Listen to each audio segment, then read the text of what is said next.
welcome to my channel. My name is Angelina and today I'm here to recommend you 5 books in a few different genres that are all under 250 pages that I think you should read. So we are getting closer to the end of the year, and obviously most people who are on the internet reading books have reading goals, and you usually want to hit your reading goal, and the best way to do that is to read short books. So I am here with a couple of short book recommendations.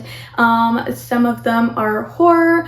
I really enjoy short horror fiction, so 3 of these books are horror, but we do have 1 romance and 1 fantasy, so hopefully there's something for you in this video.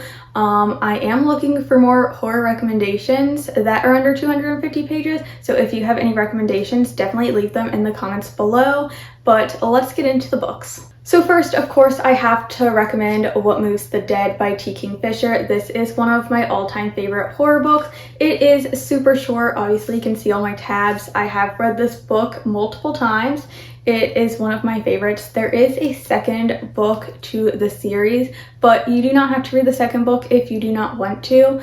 It's not necessarily a direct continuation, but the second book is also really good if you are interested, and it is also under 250 pages. So if you've already read this one but not the second one, you can go ahead and read that one as well. Also, just look at those end papers. They are just so creepy and gorgeous, and I love them so much.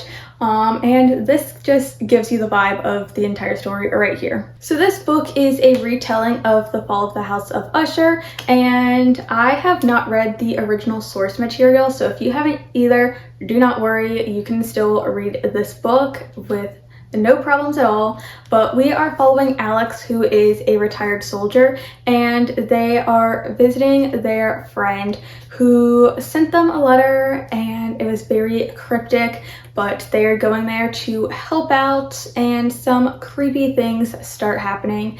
This book has some maybe haunted house elements, maybe some ghostly elements, but it does have these creepy rabbits. There is some fungus type stuff, so just be wary of that going in. Obviously, it's a horror book, so make sure to check the trigger warnings before going into it. But since it is so short, I don't want to give too much away, but this is one of my favorites, and it's perfect for just like reading it in one sitting. We are getting closer to October, and this would be just such a perfect read for that. Definitely one of my favorites. Cannot recommend this one enough. The next horror book that I want to recommend is Camp Damascus. Out of all the 5 books I'm going to be talking about today, this one is going to be the longest, but it is still under 250 pages. And this one is a horror book that follows our main character, Rose, who gets sent to a conversion camp.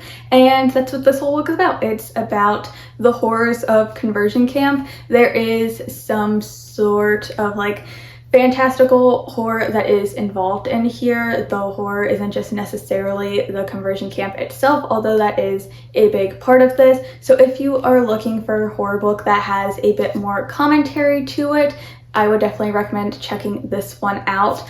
Again, this is a very queer-centric story, and I really love that about this book. It's also not necessarily one that's going to be overly scary or like super creepy. It does have a bit of satire to like the humor in this book. This definitely focuses more on the conversation around conversion camps, and again, we are following teenagers at this conversion camp, specifically our main character Rose, who is living in a very religious household. So this one is really good. Definitely one you can also just spend the weekend reading, and again, perfect for the spooky season coming up. Again, it's a horror book, check the trigger warnings, but yes, I really enjoyed this one. And this one, when I had first read it, really shocked me. I had heard so many good things about Chuck Tingle, but I've never actually read any of their books, so this one definitely made me want to read more of his books, and I definitely need to get on that. So if you know any of his other books that I should get to ASAP, definitely let me know. Next up we have And Then I Woke Up, and this one is a very short one, and it is a horror book, but I would say it has more of a literary vibe to it. So if you're into more literary horror, this will be the book for you. But this one is following our main character, and he's living in this world that's very apocalyptic. It's sort of after a plague breaks out.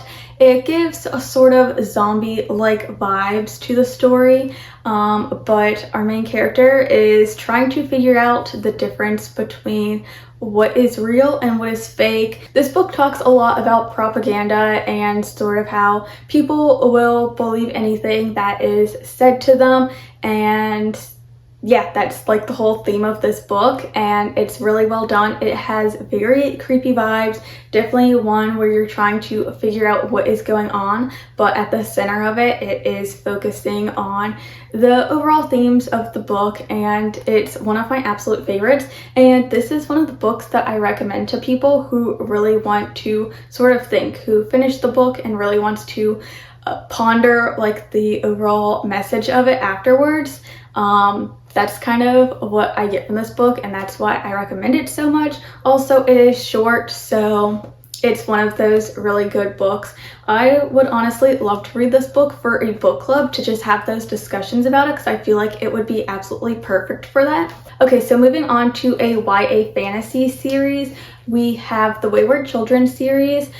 This is not the first one in the series, but it is one of my all-time favorites, so I wanted to show it off. But every single book in this series is under 250 pages. I do believe they are all very short novellas, and I just absolutely love them so much. This is a portal fantasy series, sort of think like Alice in Wonderland, where a kid goes to a magical world through a portal, and it's mainly following these characters when they get back. So like the first book is following like these characters when they get back from these worlds and sort of getting them acclimated.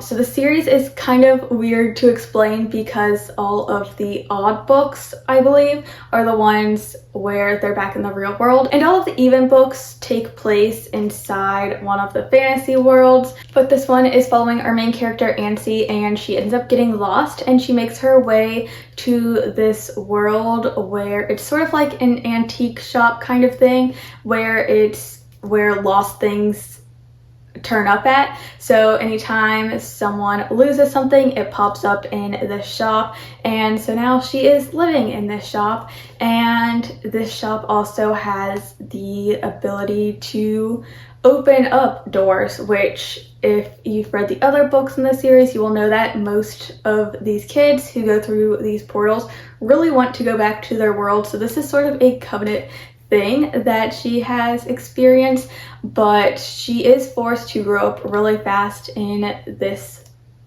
like shop that she's living in, and that's really what this book is about, is this sort of loss of innocence and having to grow up faster than you normally would.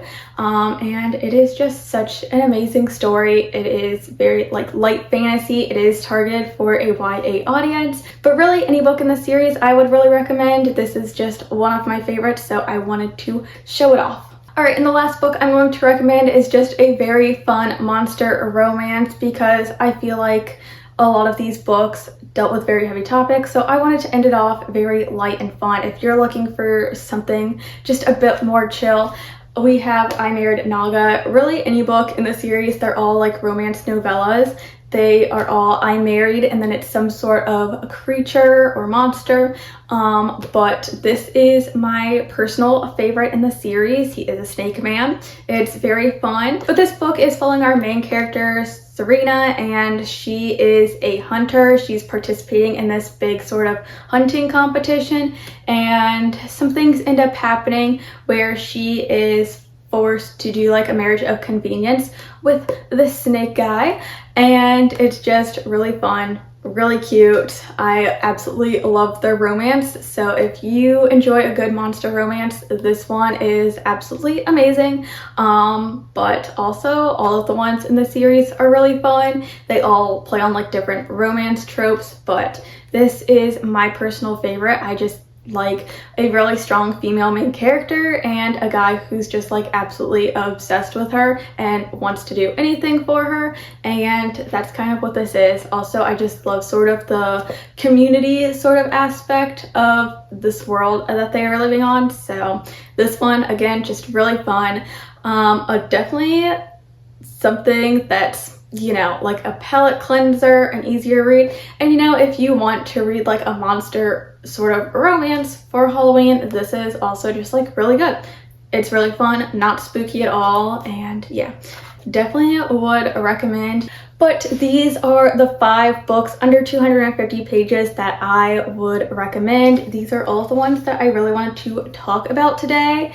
And yes, if you have read any of these, definitely let me know. I would love to hear your thoughts and opinions on them, because these are all of some of my absolutely favorite books. I definitely am a sucker for short fiction because I feel like it's a very like talented skill for an author to be able to write a really good book and sort of not overwrite the story. So yes, I love these books so much. But thank you guys so much for watching. If you enjoyed this video, don't forget to leave a like, subscribe, comment whatever you feel like commenting, and I will see you all in the next video. Bye!